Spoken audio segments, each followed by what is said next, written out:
I wish you were dead. Those were the words that everyone heard the son say to his father that day. Or not the exact words, but they knew what he meant. What he actually said was, I want my inheritance now. I'm leaving this family. And in that culture, it was one in the same. And everybody looked at the father, wondering what he would do to such an outrageous request. And shocked, they saw him oblige. With a tear in his eye, he handed over a bag full of gold and watched his son leave the house, not sure if he was ever going to see him again.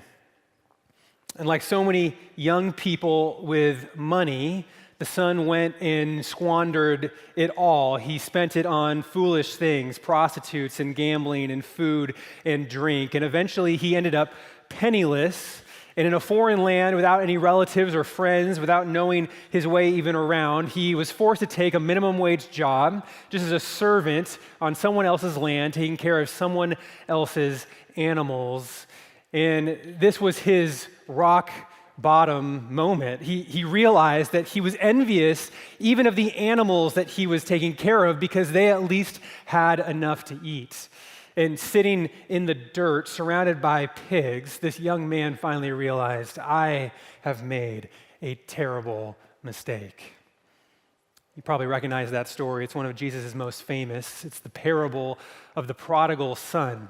And I share it with you this morning because we're going to look at a theme that most famously is depicted in the prodigal son, but it's everywhere in our scriptures. It is the theme of the rock bottom moment. God almost seems to be obsessed with rock bottom. If you read through the Bible, just story after story, you encounter people at their lowest moments. It starts in the very first pages of the Bible in the fall in Genesis 3 as Adam and Eve lose everything of paradise, of Eden, because of their disobedience.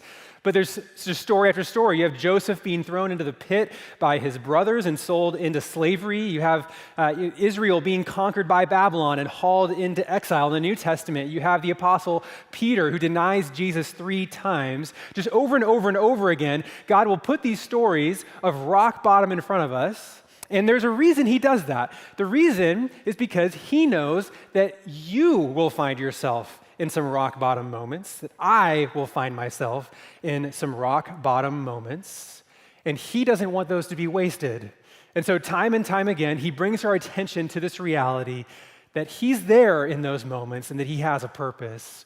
We're going to look at a rock bottom moment in David's life this morning. What we're going to see is this reality that God meets us in the place where we hit rock bottom.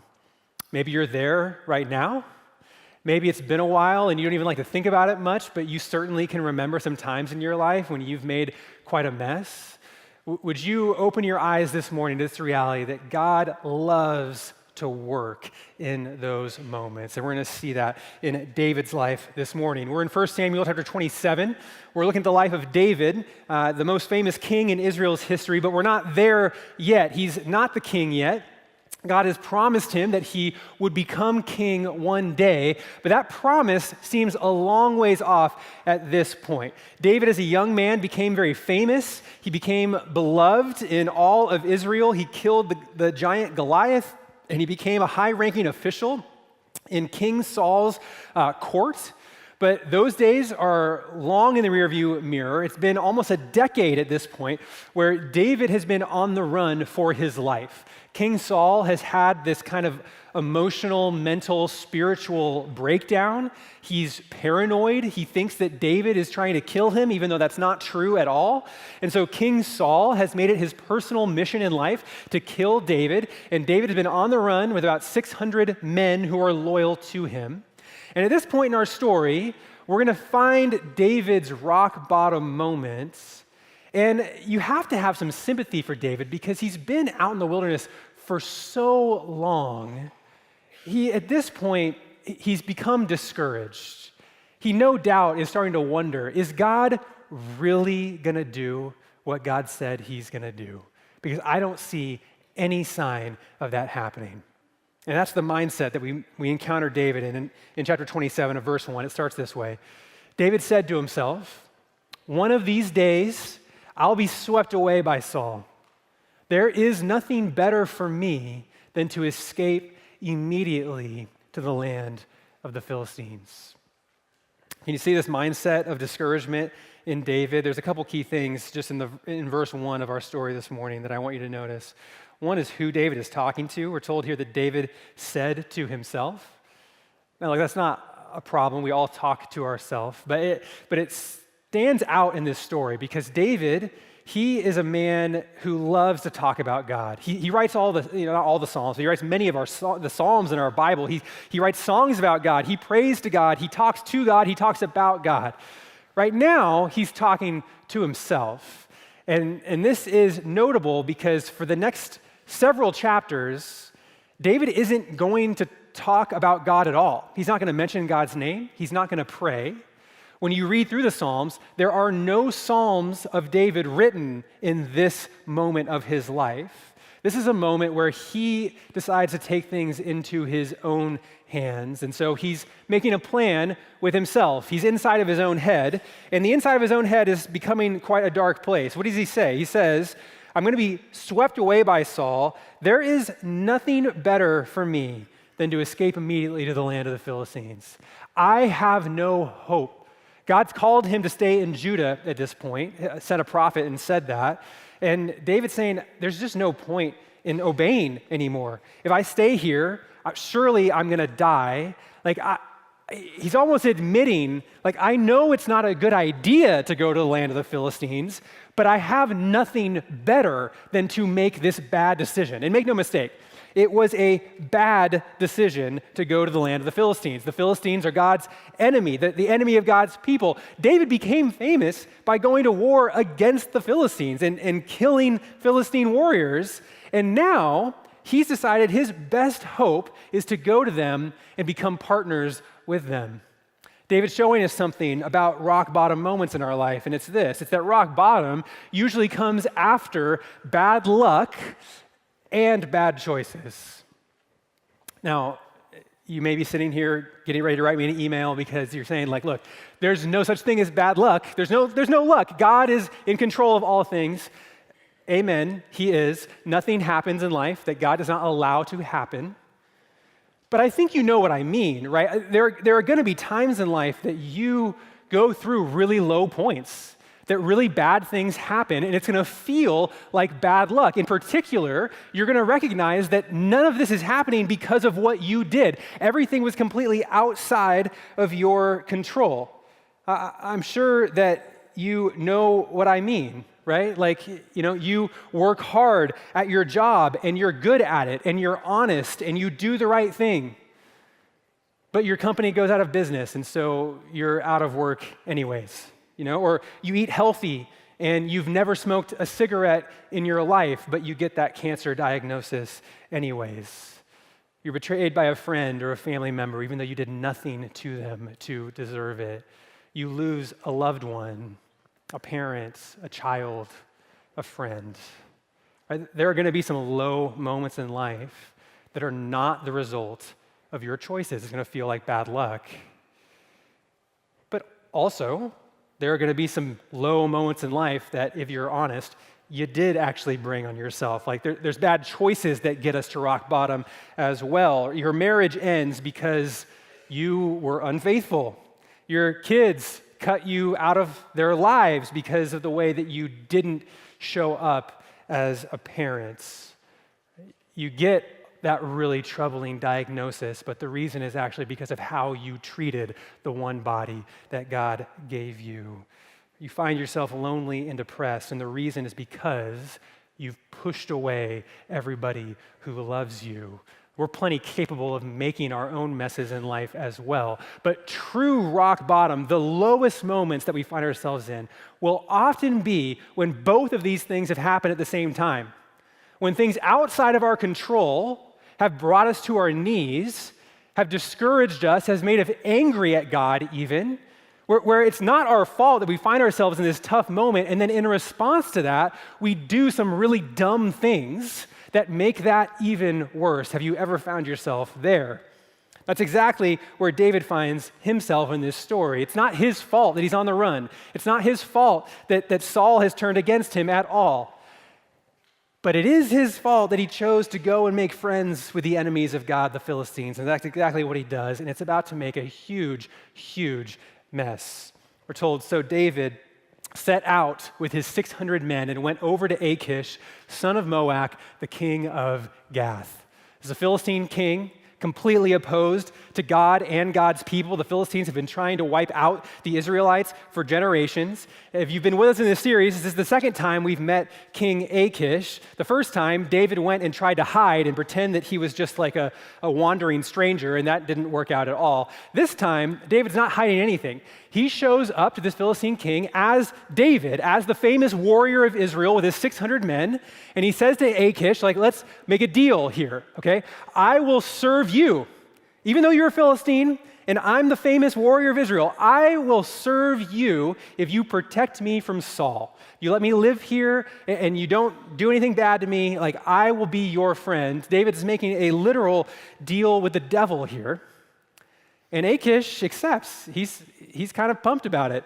He thinks that he's turned this famous warrior to his side. But David, he's gotten himself into a huge problem here. And we're watching this slow spiral to rock bottom. And it's an ugly story. I'm not going to lie to you. This is David at his worst in so many ways. I mean, one, he's just decided to be on the same team as the Philistines. How is that supposed to work exactly, The Philistines want to kill all of David's people. Is he going to be a part of that? And they expect him to. And so they watch him, and David, he goes off on all these raids with his men. And he has to lie about what's happening. Because what's really happening is that David is going to fight God's enemies. And he raids these people, and he's driving people out of the promised land, which God asked him to do. But he can't be honest about that. He comes back from these raids with all this plunder, and King Achish asks David, where'd you go today?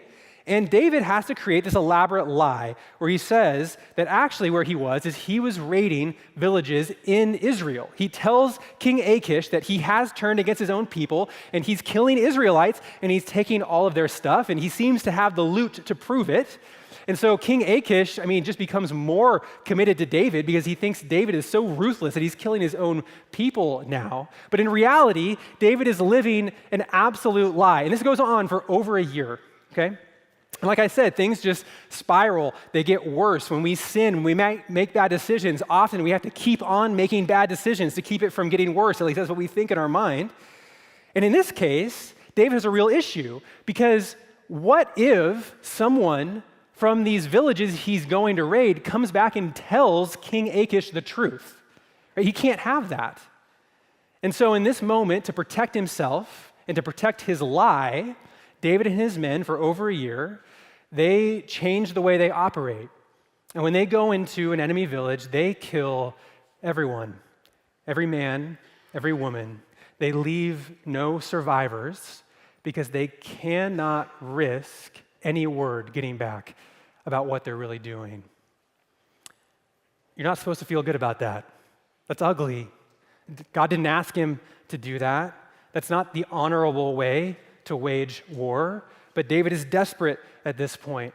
And eventually, this desperation, it gets him into a horrible spot, a spot that he actually can't figure out a way out of.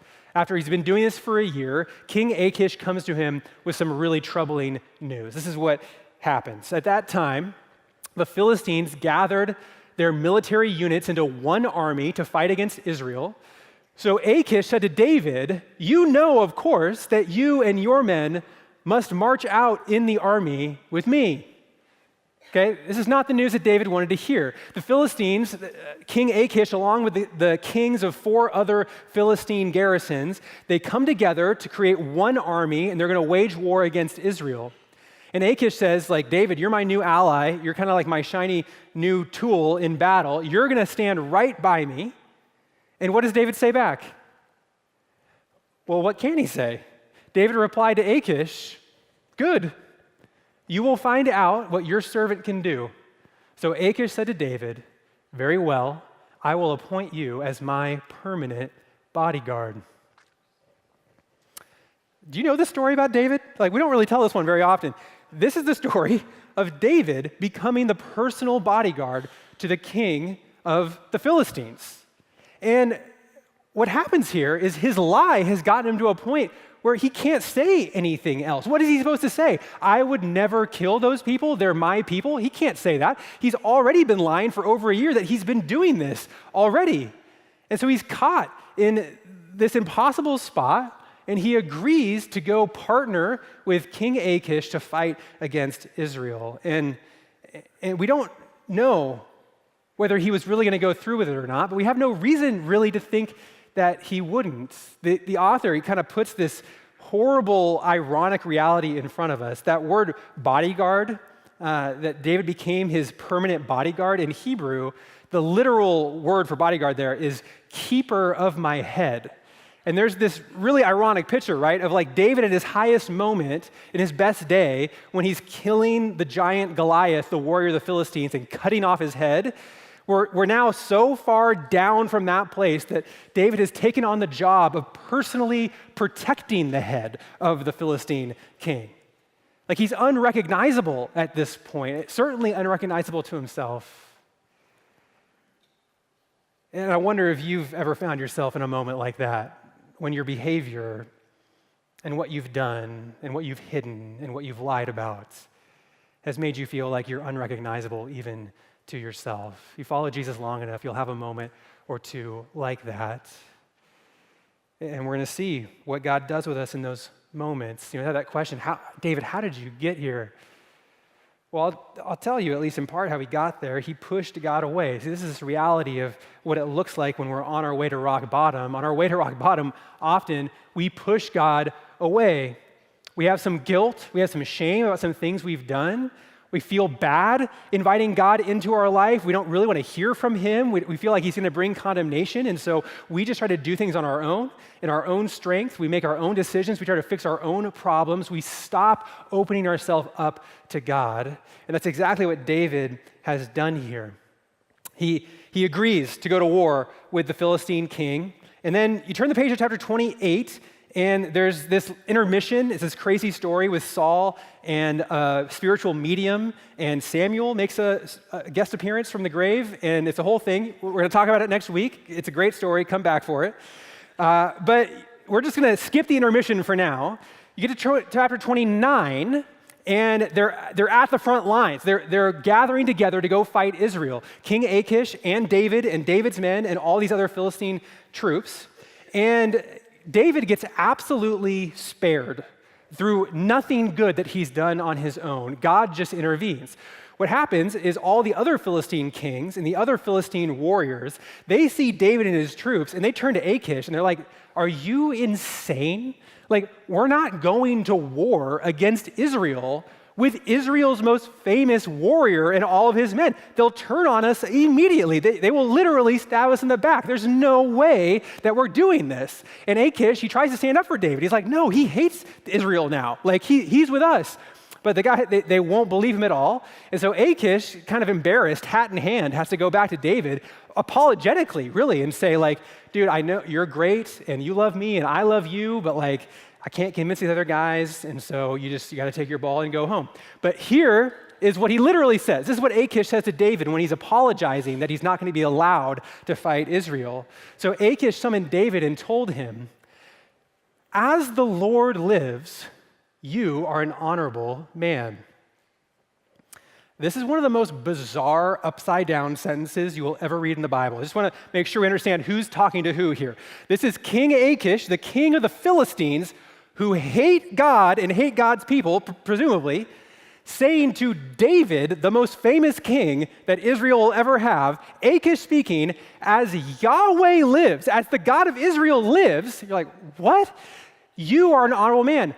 Not true at all. David has been lying. He's been living a lie for over a year. He's been killing innocent people. When he goes into battle, he was about to go to war against his own people. David is not an honorable man at all here. But this amazingly ironic sentence, what it's doing is it's forcing us to realize, oh yeah, where has Yahweh been? Like, David hasn't talked about God at all in several chapters. David's not praying. David's not swearing by God. It's the Philistine king who's doing that. Like, something is really off here. David has pushed God out of his life, and yet God is still at work. He's using the Philistines to accomplish his will at this point. And there's this amazing reality in that even while we push God away, he still pursues us with his grace. Even though David hasn't sought the Lord's will, hasn't prayed, hasn't talked to God, God is still at work to protect David from his worst moments, to protect David from his worst decisions. See, the truth is, even when we're finding rock bottom, God is still at work to keep it from being as bad as it could be. God saves David from having to go to war against his own people here. And so he goes home. He's not allowed to fight. And he and his men, they return, and they've been away from home for a long time. They haven't seen their wives, they haven't seen their kids, and you know how excited you are to go sleep in your own bed again when you've been away for a long, long time. And so you can just imagine that feeling inside them, picturing embracing their kids and embracing their wives. And yet, as they get closer to their village, it all changes. They get this horrible feeling in the pit of their stomach, because it becomes clear that something's horribly wrong. As they get closer where their village is, they see smoke on the horizon. And that's not a good sign ever. And they pick up their pace, certainly, as they get closer to home. And as they crest the top of the hill and they can see their village for the first time, what they come across is just utter devastation. Not a single soul is there. All their animals, all their stuff is gone. Everything has been burned to the ground, and it's empty. Their families, their wives, their kids are gone.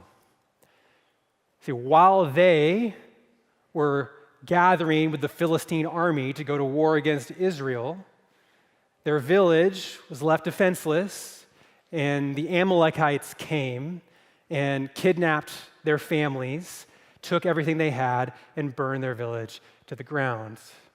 And as they come across this scene, these men, these hardened, mercenary warriors who have seen death face to face, have probably become numb to it in some way, they are just absolutely broken. David and the troops with him wept loudly until they had no strength left to weep. This is David's rock bottom moment. The lie he's been living, the plates he's been trying to keep spinning as he tries to protect himself and protect himself from Saul, as he's tried to solve all of his problems on his own. It's finally gotten him to this place where, because of his decision, he left his family and the family of all of his men vulnerable, and now they've been taken by the Amalekites to who knows where for who knows what purpose. And it's worse for David than it is for everybody else in this way.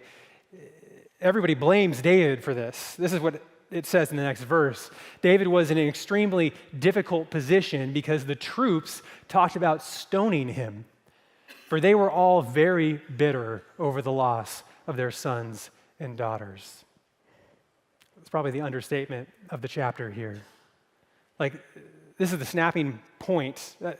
His men, they've been following him, but you have to imagine for months now, for a long time, there's been whispers about David. There's been doubts about his leadership. And finally, this moment comes and they've just had it. What on earth are we doing here? Why are we living in the land of the Philistines? Why are we friends now with the king of the Philistines? What are we doing killing women and children? Why are we off to war against Israel and leaving our families vulnerable? This guy has led us to the worst places. Let's kill him and be done with it. And that's the place that David finds himself, truly at rock bottom, abandoned by everyone, having made a huge mess of his life and the lives of the people that he cares about. But remember what we're learning this morning, that God meets us in the place where we hit rock bottom. It's true for you, it's true for me, it's true for David. In this moment, for the first time in a long, long time, David gives up trying to fix things on his own, trying to just add to the next part of his plan, to lie more, to manipulate, to do whatever it takes, whether it's moral or not. He gives up his scheming and he turns to God and he says, God, I need you. I'm done. What we're told is, but David found strength in the Lord his God. He gave up his own strength and he turned to God and he said, I need you. I cannot do this in my own strength, Lord. I need you. See, this often is what God is waiting for in us, is when we will wake up and when we will turn to him and when we will ask him to work and ask him to lead, when we're ready to follow instead of lead ourselves. And when David turns to God, God is not distant. He's not waiting to say, I told you so. He's not waiting to rub David's face in it. He's not saying, look, you made your bed, now it's time to lie in it. God is ready to turn the moment David goes to him, and that's what happens. I want to ask this question with you, which is, what does God do when he meets us at rock bottom? He's there, but what does he do? What is God up to when we find him in our lowest places? And we see a little bit of this in David's life. David strengthens himself in the Lord. He turns to God. And the first thing God does is God teaches David, and he teaches us to rely on him. David's completely hopeless. He has no idea how to fix the situation. And so for the first time in a long time, he just asks God, what do you want me to do? What am I supposed to do? And God answers. And God says, head out and go find the Amalekites. Go chase them down, because I'm going to give you victory over them. And relying on God's will and his direction and his strength, David does that. He leads his men, and it's a long journey through a desert. It's a hard journey. Some of the men aren't even physically strong enough to make it, even though they're going to save their own families. They just physically can't do it, and they have to get left behind. But eventually, David and most of his men show up, and they catch up to the Amalekites, and the Amalekites are just having a party. They're enjoying, the spoils of war, but they find everyone that they lost. And David and his men, they defeat the Amalekites and they rescue every single one of the family members. They don't lose anyone. And they get all their stuff back, all their animals, and they actually get more than they even started with, because the Amalekites had been raiding other villages as well. And so they get all of this stuff. God restores them what they had and even more. And then something really interesting happens as they come back from that battle. I mean, you can imagine the relief, the tears, the embrace, all of that. But they have to go back to the men who didn't make it all the way, right? And so they reunite those men with their families. But at that point, David's men, they're a little salty that those other guys didn't come do the fighting with them. So what they say is, look, you can have your family back, you can have your wife and your kids, but we're not giving you any of the spoils. Like, you're homeless now, and just, tough luck. You should have come with us. And it's in that moment that we see another thing that God's doing on the other side of a rock bottom moment. He grows our gratitude. You see, David sees that, and he just immediately recognizes how wrong it is. David turns to those men, and he says, how dare you withhold what is in fact a gift from God that God gave us? We didn't earn this. We didn't deserve this. God gave us his grace, and he restored to us our families and all of this stuff. We're going to be generous with it and share with even the guys who didn't make it all the way. David has a new perspective. He's not looking at just what he's done or what he can do. He's saying, man, we didn't deserve to be here. Let's share what God has given us generously. So on the other side of a rock bottom moment, it's a new perspective. Suddenly, the blessings in your life, the things that God's given you, the ways that he restored things to you, you recognize how bad it can be. You recognize how amazing it is that God takes care of us in that way. That's where David is. And lastly, what we see, what God's doing in these moments, he uses us to bless others because of our rock bottom moments. See, this is often the thing we don't really want to hear when we're at our lowest point. But God has a purpose even in those moments. And often a part of what it is that he wants to use us to bless other people. You will have more of an influence on others, more of a way of blessing others when you can share the way that you've seen God's faithfulness to you, even at your lowest moments, even at your worst moments, when you've done things you don't even want to bring up. When you can talk about God's faithfulness in those times in your life, you will see him use you in an incredible way to bless other people.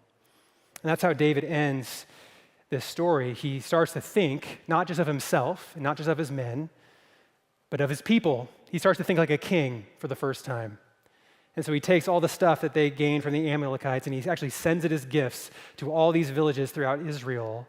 He starts to recognize that his job, called by God, is to bless all of his people and not just him. And we're seeing this turn in David's life here from rock bottom to the mindset of being the king that God has called him to be. How do you think God might be at work in your worst moments? Maybe it's been a long time because life is pretty good right now, but you can look back and trace the way that God responded even when you didn't deserve it and even when you thought there was no hope and he came through for you. But maybe you're there right now and you have no idea how things are going to turn around. You have no idea why things are the way they are. You have a really hard time believing that God is here in this moment with you. I want you to be encouraged this morning. God loves to meet us in our rock bottom moments. The prodigal son, he was sitting in the dirt surrounded by pigs, realizing he made this huge mess of his life. And he thought to himself, look, my dad's never going to take me back. I've blown that. I'm never going to be seen as a son again. But man, the people who just worked for my dad, they had a way better life than I have now. So maybe I should just go back and beg just to have a job. And so that's what he does. He gets up and he returns home. And you got to imagine how nervous he is, how full of anxiety he is to face his dad having to tell the story of what he's done by blowing his entire inheritance that he rudely stormed off with. But as he gets close to home, his dad sees him when he's still a long ways off. And his dad drops everything he's doing and he runs out to embrace his son, to love him, to forgive him, to welcome him back into the family. See, that's the heart of God towards us at our worst moments, even when we're the ones who brought it on ourselves. And wherever you find yourself this morning, that is God's heart towards you as well. In just a moment, we're going to take communion together. And we're going to remember the cross, which is this ultimate proof of God's pursuing love towards us, even when we were his enemy, even when we wanted nothing to do with him, that he came to die for us. And so as you get ready to take the bread and the cup this morning, let's worship together. Let's remember that reality of God's love for us today.